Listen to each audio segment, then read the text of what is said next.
series, and it even happens in the LCS seasons as well. When you're there for a couple hours, if you're playing more than one match in that day, you've got to play at the beginning, play at the end, and your mental fortitude is actually an important sort of like personal statistic for playing pro-level League of Legends properly. It's a real thing here for these guys. Curse gonna have that much more. Cog, we'll see. It's gonna be their first really long series that's the highest pressure for them as well. All right, locking it back down on the Rift for Cog versus Curse, and we are into game 2. This is a best of 5 here. Last game, we kind of knew not halfway through, but towards the end, we were saying Curse thinking about the next game. What are they going to do? They know they have to start building momentum from here. Yes. How are they going to do it? So early game is freaking important because they don't have good playmaking for mid to late game. They've got to be stronger by the time late game comes around, whether because their 5v5 just is better, and if you look at the lineups, I'm not sure that's necessarily true. But they've got to be really strong by the time late game comes around. The difficulty being that it's hard to gank for Shyvana, no CC. Mudo's not the best ganker, hard to gank for Voyboy as well. So my attention goes down to that Cop Zkent duo lane. That's where I see Curse putting a lot of their attention, getting those guys ahead, getting Draven gigantic and saying, League of Draven guys, 1v9, win the game. That's what I see Curse's goal being. Looks like they won't get the 2v2 matchup that they want. It is going to be the swap around. And it is not an invade by Curse this time. Like we said, Curse didn't put down wards last time. They were just kind of brush checking, walking back out, and it was Cog that laid down the same line of scrimmage they are now. So just staying tried and true to what they did last time. It worked. They're going to do it again. Absolutely, these guys are going to play reasonably safely. Cog is going to feel a lot more confident now, and are going to look to take, I think, less risks throughout the early game.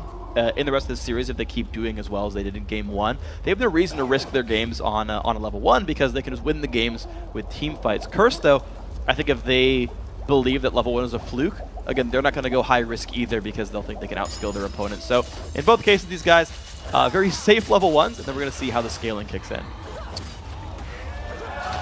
Flash is so powerful, guys. Even if you don't bring it in summoner spells, the minions have it. Let's see what they got for mid lane. Voyboy, Zamfira. What? They groaned because they got minion particles back. But I like seeing Flash every game, really. We already have Flash every game. We'll see if Zamfira can take down this mid lane. Cog is still, or Cog rather, Chris is getting some help along with these spiders as they trade off some XP. And Zipblock made an early presence last game.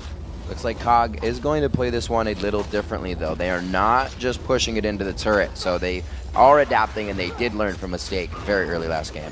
Yes, indeed. So here we go. No crazy mistakes happening. Guys setting up for their lanes. I want to see what happens with these 2v1s. Chris actually, Quas taking a very long time to get back, and this is what happened last time, actually, for Cog.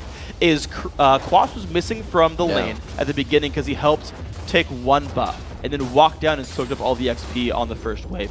This time around, he didn't. He took a bunch more camps, and Cog basically called the bluff and shoved into the lane early, and that entire 12 minion wave died to the turret with no one around. That's actually really rough for Quas here. This is definitely a little bit more extended. If you remember, Voyboy, I believe it was on the summer split, you know, he would be put in this situation and we'd see him go do Wolves and just hang out for 2 waves and say, it's all right, you're not going to get the 2 waves, go away for it. But yeah, they went all the way to the siege wave and he's still not over there.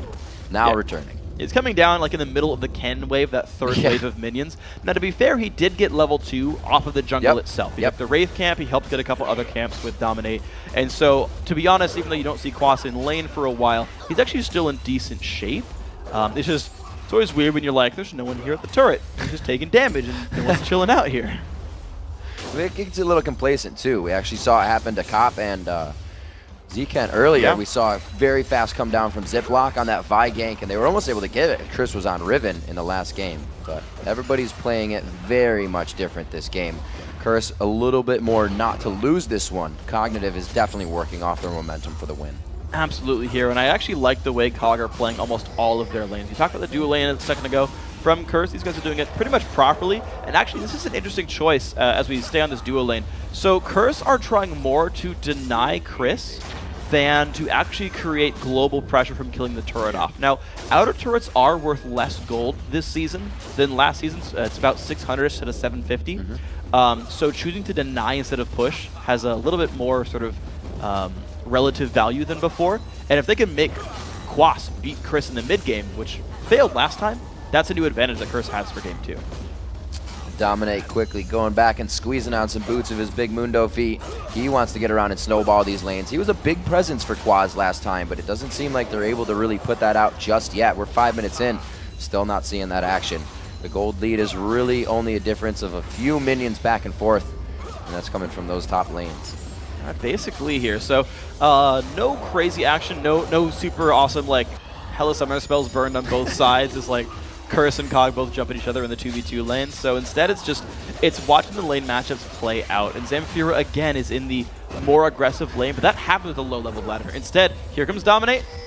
He can special the next they one. do throw on the ghost. Voyboy is just on the backside. If they can start hitting the... That was a big cleaver. They do. The barrier comes out. Turn it around. Ziploc just on the outside, and they're not able to re-engage. I want to know what Zamfira actually spell shielded, because he didn't have it up for the cleavers at all. And I don't know, to me, if you're like fighting a Vlad, spell shielding his spells isn't really that important. It's more worth watching for the jungle ganks, and losing your summoner spells on a Mundo gank is pretty rough. He knew he was pushing the whole time. Definitely waiting for the spell shield. It did not come up the barrier first. So using that in lane, but he still keeps himself safe. Ziploc there to be a friend. 6 minutes in, we do see our first bit of interaction with the junglers. Dominate is going to be hanging down in the bottom lane, soon to probably soak up some of this experience as the turret comes. Yeah, so here we go. He's going to look for this one. Quas is actually high enough level there that they can do a pretty good job in this fight. It's 5-5 versus 5-5 here. Not a lot of CC from Curse, though, so it's really just kind of saying, look, let's hold the turret alive. Again, with Curse's own duo lane looking to deny some gold from Chris, and that man only has 15 minion kills, Curse wants to extend this laning phase a bit longer, build up some more adoration on Cop, make Chris really useless in the mid game, and then transition their own mid game into some strong fights for Curse. Voyboy seeming to fare a little bit better. There's not a huge difference in CS here, but he is able to push Zamfira off, and pretty much just those single engages here. He's getting the Tides of Blood on Spell Shield, so the transfusion is going to be doing more damage every time. Yeah, so Voyboy's really just trying to push the lane back out there. Like, now that he's level 6 or so, he's got enough ranks and abilities that his transfusion heals decently. He can actually afford to use Tides of Blood and not run out of health doing so. Kill yourself. All right. Oh. Now, can he ult? Can he W the ult? Actually, there's no ult, so yeah, he's fine. He's just hanging. I was like, where's the assault and battery? Oh, he's 5. Okay. So I have good eyesight. But yeah, it's like, honestly, you're not going to gank a Vlad very easily. Neither of the mid laners are good gank follow-up. They just bring damage. Right. And until 6, neither jungler puts that much pressure on either. So it's like, hey, get off that minion line. Okay, come back. And we're still, from this composition, we talked about it a little bit in Champion Select, is the lack of initiation coming from Curse. It's all really walk-up initiation if they can get to it. So whatever moves they have to do has to be a pre-set up pincer move or an objective fight that I don't think Cog's going to walk willingly into. Yeah, so to me, Curse is looking for dragons. Yeah. Split pushes, which again, they're setting up for. They're trying to deny Chris and camp for Quas to get him into a good shape. And that can create pressure as well.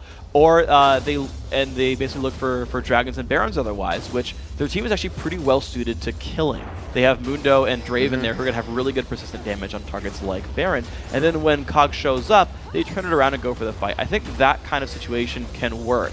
But Curse has to come out of this early game in a strong situation. If they are, then they're okay to play that kind of game mode, but they have very few options to create opportunities.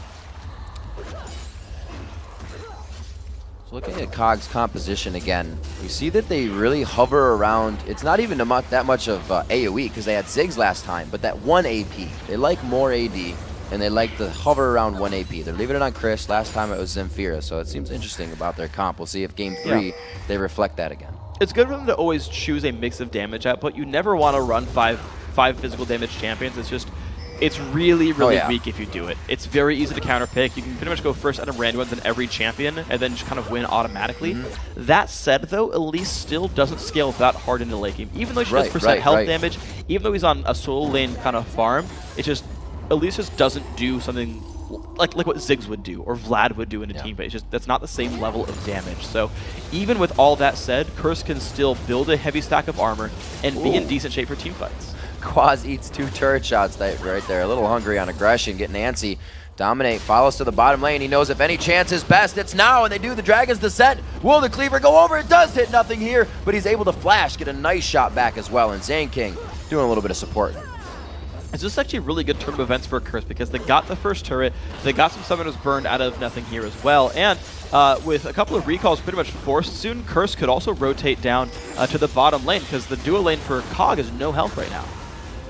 Chris mashing out the keys. He's not doing too much damage yet. Still very early in the game for him, and he's only got the Giant's belt. It's the same buy for Quas. It looks like these guys may just repeat what they did last time.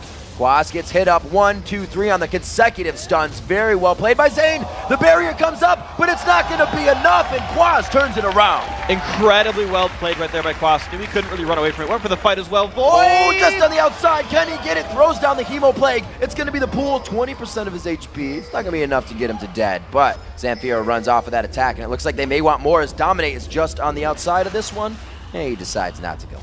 So I gotta say, amazing play by Quas right there. The barrier was a quarter second too late by nothing here. He already took the Twin Fang, the double bite right there from Quas's Q. And at that point, barrier lasts 2 seconds, Ignite lasts 5. You're gonna take an Ignite tick, you're gonna go down. And there you go. Dual lane is gone, Curse gets a free dragon. All right, so after grabbing up that first blood, very well played by Quas. They are going to be able to get Dragon. This happened for them last game, so they're kind of keeping it in stride. We'll see if Cog can do the same thing here. Wait it out, keep their mentality in, and push back. Yeah, but I think this is actually a much better setup for Curse right here. The early lead here for Curse means a lot more than it did in the last game. Also a more substantial early game lead. So Curse definitely looking a lot better than game 1, even though still Cog has the ability to pick fights, I think, better than Curse can. So there's more comeback potential, I think, on the blue side. Wow, piecing together Void Boy. Looks like he's got Spell Vamp and his Seeker's Arm Guard on the, or having the Revolver, I should say.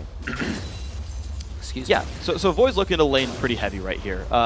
He's kept up pretty well in minions despite being pushed into his turret so much early game, and now Void has so much sustain and really so little pressure from the enemy lanes as well. As long as he can keep that mid lane outer turret alive, it's very hard for Void to die. He can keep farming forever. And again, I think actually Curse would outscale in this game. Curse can actually say, look, keep the early game lead so we don't get jumped on, continue to cold dragons, then just get too big for our opponents to deal with. We can just buy Randuin's Omens and survive the double AD comp. Oh, he got the minion real good on that one. Cop does flash and barrier, though.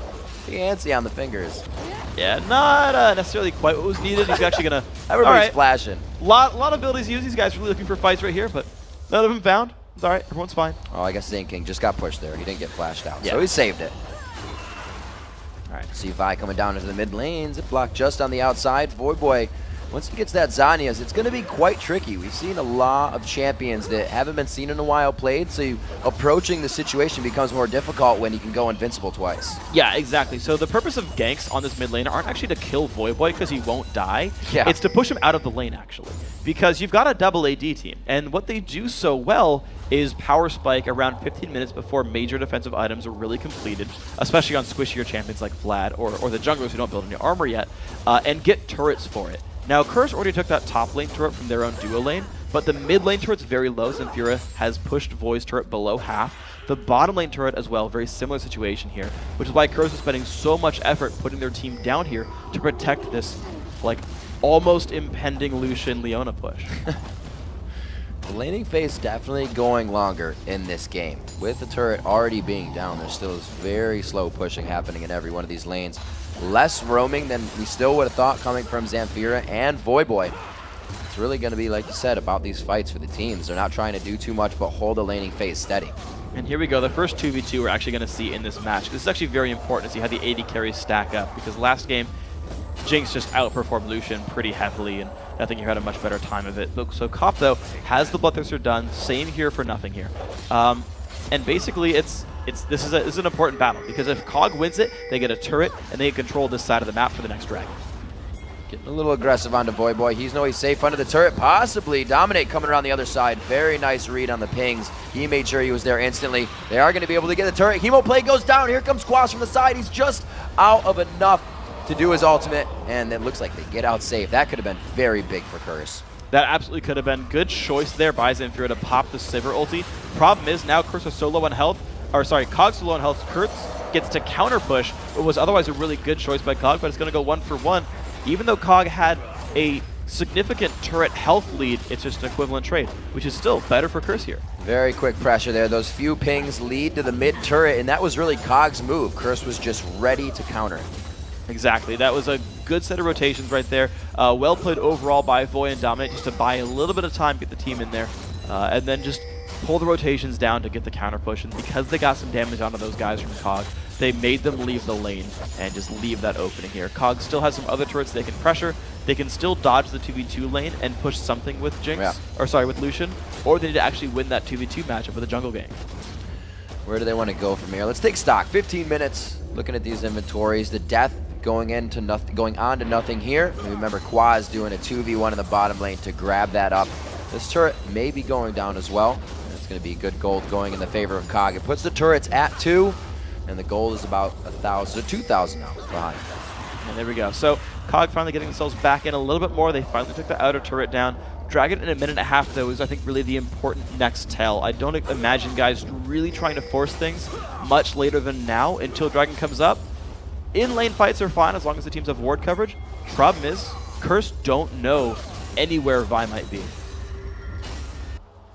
All the wards. Curse seems to place the ward unless they know they want to go for something. They don't go too deep on those wards. They got the mid turret, so they felt safe pressuring those Wraith wards.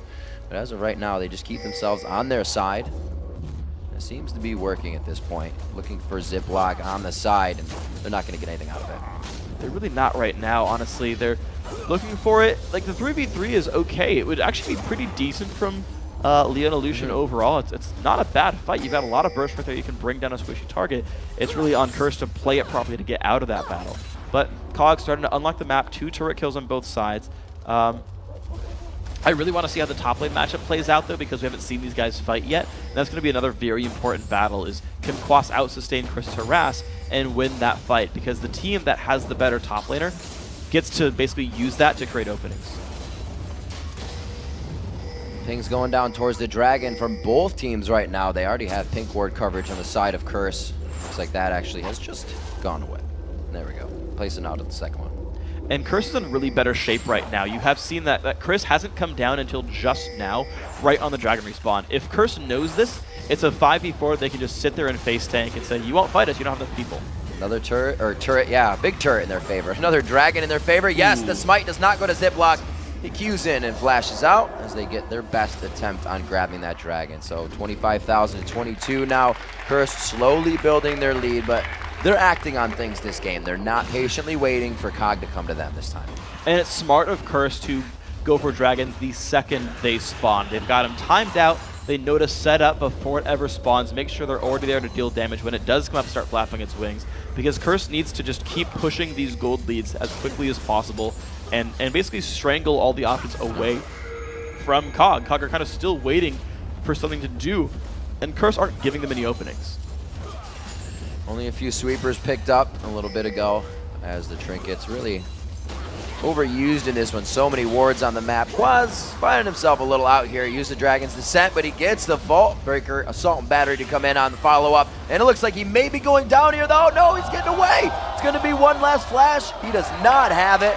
And Quaz walks himself out in style. That was really, really close right there. I think it was the right choice by Cog to look for kills right there and snowball people ahead. At the very least, it does give some map control here. But the dominant rotation they gotta here... know. Yeah. He's yeah. not going to stay with that low health. Yeah, okay. Good attempted bait there by Quas. No one bites it. It's going to be these guys being safe. But yeah, that's the kind of plays that these guys need to make. Cog have 2 real initiators that they can use to keep looking for plays. That's the kind of stuff we need from Cog here. And 18 minutes in, they still hadn't found one. That's not a good thing for these guys. They've got to use those initiations, those ultimates, those abilities to get in and start turning the map to their side, because slowly but surely Curse keep taking Dragons, they keep getting minion kill leads, and it's not going to stop unless Cog makes them stop. Trying to see what's stopping Ziploc and Zane King really from trying to get their initiations on this time. They've been going into fights. Zane King's flash, or Ziploc's rather, was down from that Dragon engagement, and they did try to go top. But not much is coming into their favor this time. It seems Curse is adapting a little bit better and has definitely changed their play style from last game. Absolutely. Their comp makes at least a little bit more sense for the champions. Yeah, at least all have the overall, same that idea. And they're playing the map a lot smarter. They're not giving up nearly as many kills. They haven't gotten any team fights, so I guess they couldn't have had the like Quas goes one way, other team goes the other way whole thing. But yeah, COG really just stalled out, and they're just kind of letting Curse play the Scale of Vlad into Infinity game, which is perfectly fine for Curse here. COG picking up a lot of wards. Double Bloodthirster for Zamfira. Nothing here means they have good sustain for themselves in the fight, and not as much peel is going to be necessary for those two. We'll see if it's going to be Zane King and Ziploc to grab the deaths up for the team once again. Dominate hovering around in mid, and right now Curse is really just showing themselves. They're not showing COG that they're going to have any pressure, and this may be the time when they plateau again and COG finds their way back. It could be, really. I mean, honestly, the opportunity does exist for this COG lineup. Bloodthirster is done on Lucian. He's going towards that Trinity Force. Like, he's going to power spike pretty well. Draven's already kind of hit, I would say, one of his peaks right there, where, yep, you've got a full stack Bloodthirster level 9. All right, Draven is as powerful as he's ever going to get without getting any champion kills and spiking up ahead of other people in items. If COG gets a kill, like, onto Cop right here, right, they remove a bunch of Adoration stacks, they get a kill off onto a squishy champion, they can start moving around and using the map to their advantage. But, you know, now that Assault and Battery's back up for Ziploc, let's see what he looks for. Very, very slow game compared to last game. We only have 1 kill on the board right now. Hard hats are completely on for both of these teams. And from going to the momentum of wanting to win, I think not wanting to lose is really on these teams' mind. It slows the game down, you play so much more cautious, and the risks are only for objectives, and that's what we're seeing.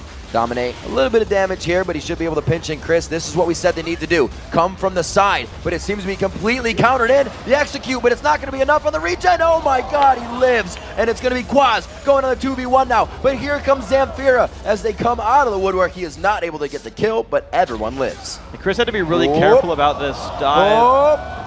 I think it's going to miss. Nice try, though. It was a good lead. He was pretty close to his team. But nope, nothing picked up. That's pretty much the sound Draven makes when he throws axes. It's a good one. Good catch, too. All right, nice try. But yeah, and I like that from both sides. I think it was a little bit over-ambitious from I Will Dominate. He gave up an early kill last game from doing something like that, getting a little bit too aggressive. But COG are doing a good job of rotating around and getting their teammates into positions, getting in there for fights. The problem is that the Cursed champions aren't getting pressured before they get big. Dominate was getting jumped on with like most of Aranduins and a like Ninja Tabby and Ancient Golem. Like, that's not an easy to kill champion. Quas the same way, has completed items, got a Sunfire Cape now already. You don't chase those guys down easily. That was a full barrier shot from one Fetch Axe there. Cop's a little big right now, and he can definitely dish that damage out if he's the first one to hit. Nothing here. Nothing here if that situation is in his favor, though. These guys can both kill each other. It's an outplay situation. And right now, COG are reading pressure onto the bottom lane by Curse. You're seeing I Will Dominate come down, but 4 members of COG already en route as well. They could get a surround on Cop if he doesn't see it coming. All right, with that HP, nothing here can't win the matchup. Right now, he's playing it safe, keeping himself in the back line. And the hover is coming in from Zane King, but he has seen a very nice sweeper put out there to make sure that his AD carry is safe as well. And this is smart. These guys are doing a very good job of controlling vision, and a lot of it is because the wards are dying so much that these teams aren't safe to dive without... and they don't know where the enemy jungler is. You actually saw I Will Dominate look for that one fight and was like, whoops, there's an enemy team here. Man, that was a really dangerous choice. I almost died for that one. And the same is kind of happening here for COG, where they don't know if that dive's going to work. They can't see if the jungler's waiting in the wings, so they just don't try for it. In high-pressure games like this, a lot of teams will say, you know what, if I don't know, I'm not going to try for it. Right. They got to move with those wards. They got to move with the vision. The trinkets really act as like moving vision. You have to play where you're going to be. They don't last very long, and that dragon going in favor of Dominate. Very nice, smiting that one out. And Curse will again move off a dragon. Will they get anything? Does anything happen from this? COG didn't fight it, so they're just going to defend. Yeah, this game is deja vu. That happened a second ago. Yep. Jumped over the wall of Q, didn't get the smite, flashed away. COG's Curse still up 3-1, and they go back to their own lanes. It's really Curse saying we don't need to rush the issue. It's good patience by them because they do outscale, and in fact, Quas that works this time. Exactly, and Quas is continuing to improve over Chris as well. Now, I like Chris's choice to go for like an early Sunfire, build a bit tanky, play more of a persistent damage game, because you just simply can't burst out tanks like Mundo and Shyvana. So Chris is building for a longer fight overall. But really, I don't see Chris actually ever turning that matchup around. Quas will push faster. Quas will probably jump into team fights a little bit more, get into the back lines a little more quickly. He'll be tankier in the battles as well, so he's harder to remove. And Chris is like, well, I got 2v1 and they tried to deny me. I'm just behind. COD needs to take down this top turret, get a little bit of that minion wave push to the second tier. That's really when they were able to, in the bottom lane on the other side of top lane, I should say, was able to start to make some moves and really spread Curse thin. Right now, they're just getting minion waves in their face and keep pulling attention to Chris in the top lane, which I guess is working for them because they're getting the time. They're biding. Yeah, they're trying. So Chris Cross apparently, really long song here. Not a lot of notes in it either. It's like, is that like one of the hidden tracks where they're kind of like, there's a track 15 after like 30 minutes of silence? Pretty much how these guys are playing it. Cop gonna take the white again. It's fine, no big deal here. But yeah, it's COG need to get the machine rolling. That's really what it comes down to. Curse aren't gonna make this happen. They'll pick up dragons because they know they're stronger. COG have the ability to separate people and pick out individuals throughout the mid game, and they're just not finding it. And that's really the difficulty here. Is their only way to get into this game, they're not finding that opening. Window's gonna meet up with Dominate, and it looks like Cobb's trying to set up a little bit of a scare in the brush if he's able to do it. Chris and Quas, not very fighty here. Quas is actually taking a bit of damage if they engage though, so he knows he can't really trade right now with that burst. Yeah, it's wearing him down a little bit. Once he finally gets Spirit Visage done, he's gonna have a lot more health regen, even though he's not life-stealing as a champion. I'm actually gonna check to see if he did anything with Runes and Masteries. No lifesteal at all, so it's just really just base health regen. But the Visage HP 5 that it gives you and all that is enough to basically sustain through that. And so Quas is going to become pretty unremovable in the near future in the next couple of thousand gold when he finishes his items. And at that point, it's like, well, you're not going to remove Quas anymore, man. You're going to run out of mana before he runs out of health. All right, so at this point, Curse needs to kind of kick themselves in the butt and get things going. Their inventories completely out inventory, if you will. On the other side, they are 5,000 gold ahead. They've taken so many dragons, and after every dragon, they go back to farming. They're not getting anything out of it. And right now, they would straight up win a team fight. They absolutely would. And when that team fight happens, Cop's going to get super rich. He's at 600 stacked with his passive right now, which means he's going to get 1,250 bonus gold for his first kill. Yeah. That's basically most of Last Whisper. Well, he's got that. It's basically a BF sword on his way to... You know what? He's going to buy another one. He'll just... Yeah, 2 Last Whispers. I know it says last, but apparently it really means... One more. One more? Yeah, that petered out quickly. And really, yeah, like that's... I don't think it's on the mind of COG right here saying, oh man, those Raven stacks, but it's still going to come into play when the fights start happening. Curse wins a fight, they're going to win harder than you would expect. We'll see what they can do. They don't seem too sure of themselves right now, or just happy with the way the game is going. They are kind of pressuring back. They're upping gold, but they haven't moved past a few turrets that they've taken previously. Dragon comes up in 2 minutes. Maybe they'll force the dragon fight instead of grab dragon, because grabbing it kind of takes all the scariness away from it.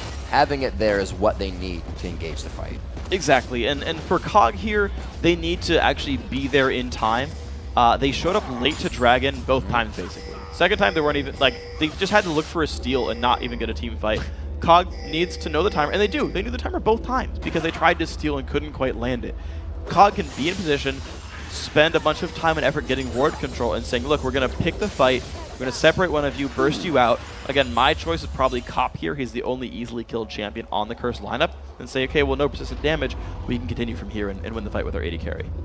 It's actually pretty interesting. Zamfir has gotten himself actually level 16. He's damaging Voyboy pretty well, even with that Seeker's Arm Guard on, and he has no pen on that armor. Everybody else is somewhat even level throughout the other lanes, but Zamfir doing a good job of keeping up on Voyboy. He's been roaming a little bit, not getting kills, but he was up in CS. Yeah, and you know, for what it's worth, I would like to see a player like that in the LCS, to have a player like Zamfir get a lot more exposure, because I always like players who do unorthodox things, who bring out champions you don't normally see. I was excited to see yesterday the LeBlanc pick by Shifter. I was like, yeah, and I knew he did it in the Challenger scene. He picked LeBlanc as a counterpick to Ziggs, and I was kind of chanting backstage, like, oh, they first picked Ziggs. All right, is it going to be LeBlanc? And I was like waiting, and I applauded when he grabbed it finally. Yeah, and unfortunately, he got like massively outplayed. Didn't do anything that game. But the players who, you know, bring back Double AD, we haven't seen it too much in the recent past, and not so much with Sivir really in general.